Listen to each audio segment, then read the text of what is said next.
Hello, beautiful souls. Welcome to today's collective love quotes. I hope this message finds you in peace and joy. I'm so grateful to have you here, and I'm truly excited to dive into the beauty of love through these heartfelt words.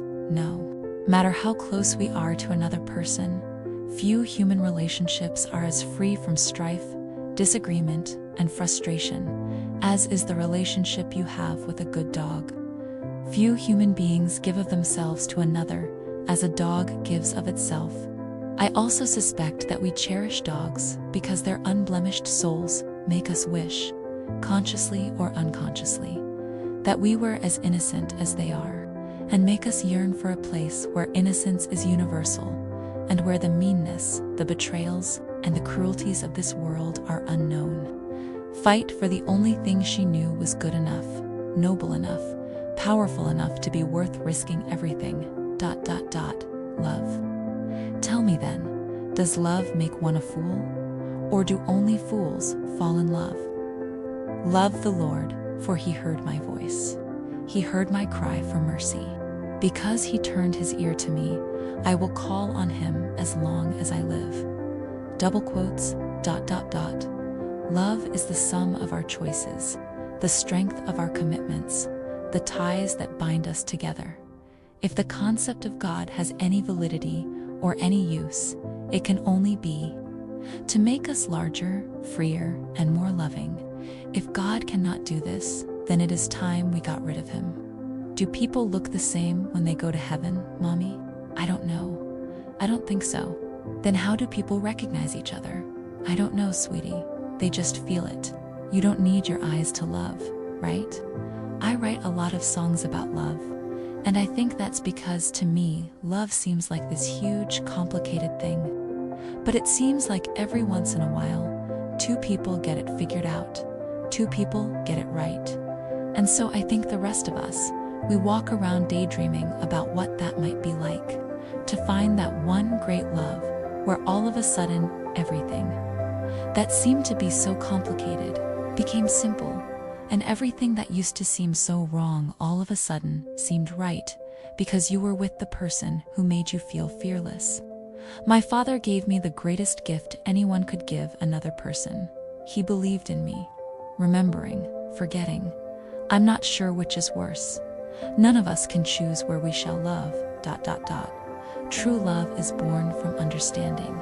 He promised her that he would give her everything she wanted, as men in love always do. And she trusted him, despite herself, as women in love always do. Life will break you. Nobody can protect you from that, and living alone won't either, for solitude will also break you with its yearning. You have to love. You have to feel. It is the reason you are here on earth. You are here to risk your heart. You are here to be swallowed up. In a universe of ambiguity, this kind of certainty comes only once, and never again, no matter how many lifetimes you live. Wait, this was the first lesson I had learned about love. The day drags along. You make thousands of plans. You imagine every possible conversation.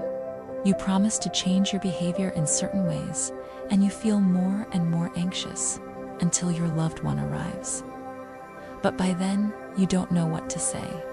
The hours of waiting have been transformed into tension.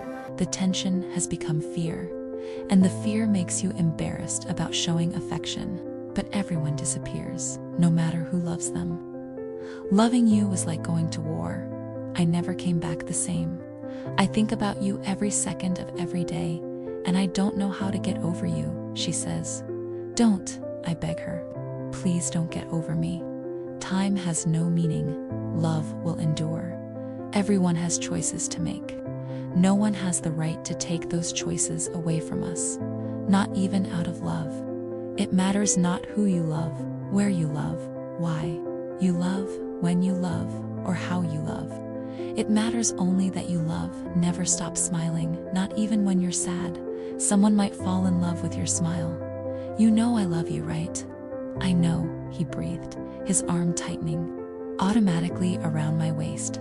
You know how much I wish it was enough. You are mistaken, Mr. Darcy. if you suppose that the mode of your declaration affected me in any other way than as it spared the concern which I might have felt in refusing you, had you behaved in a more gentlemanlike manner. I told him I was going to betray you and betray Lyra, and he believed me because I was corrupt and full of wickedness. He looked so deep, I felt sure he'd see the truth. But I lied too well. I was lying with every nerve and fiber and everything I'd ever done. I wanted him to find no good in me, and he didn't. There is none. You will be the first test subject, Tobias. Beatrice, however, double quotes, she smiles. You are too injured to be of much use to me, so your execution will occur at the conclusion of this meeting. I try to hide the shudder that goes through me at the word execution, my shoulders screaming with pain, and look up at Tobias. It's hard to blink tears back when I see the terror in Tobias's wide, dark eyes.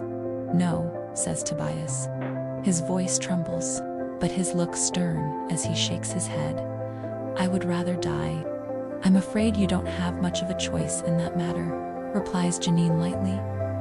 Tobias takes my face in his hands roughly and kisses me, the pressure of his lips pushing mine apart.